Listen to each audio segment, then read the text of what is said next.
Well, I haven't been in the shop making any woodworking projects recently because I've been going through a shop upgrade, but I wanted to show you guys something at the request of Jimmy DiResta. He wanted to see some of my work, and so I wanted to show you guys this piano bench that I made for my daughter.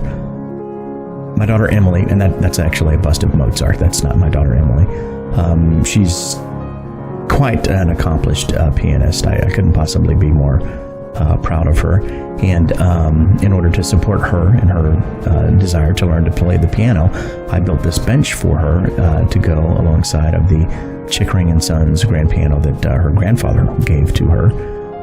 One of the things that you may notice about the bench is the fact that it is on an 11-degree incline.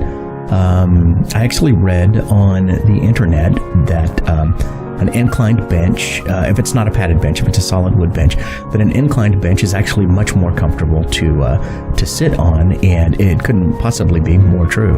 In fact, Emily made comments that she was able to practice for longer periods of time on the bench that I built for her compared to the benches that she sat on when going to piano lessons. You can see that the lid supports are made out of brass. They're friction-based curved lid supports. The legs and the carcass are held together through mortise and tenon joinery, and this was my first serious attempt at mortise and tenon joinery. In fact, I bought a mortising machine specifically for this project, and not just for this project. I knew that I would use it many times after the fact, but I bought it specifically for this, and it worked out great.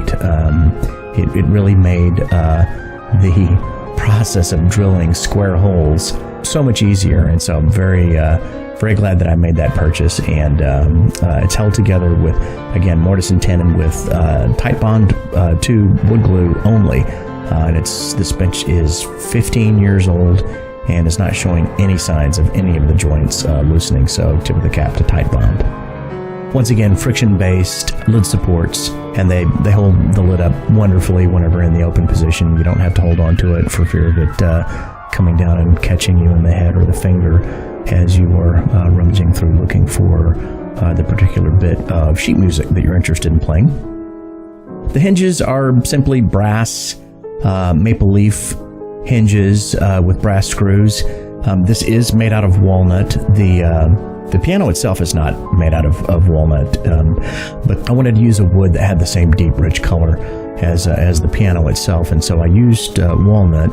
So if you're going to build a piano bench or anything else for that matter, and use any type of decorative brass screws, make sure that your pilot holes are deep enough. I didn't drill my initial pilot hole deep enough, and the walnut snapped the head of the brass screw right off. The second mistake that I made there was that I was using a drill to drill the screws in, and so I recommend that you make sure your pilot holes are deep enough, and you probably should screw hinges like this in by hand with a screwdriver. I know that's kind of old school, but brass is really soft, and you don't want to have to drill out a broken screw in order to fix a mistake, so it's better to do it by hand. That's essentially it. My daughter Emily has enjoyed playing on this piano using this bench for many years. She's away at college now, so I miss hearing her practice, but it's certainly here for her, ready to be used as soon as she comes home.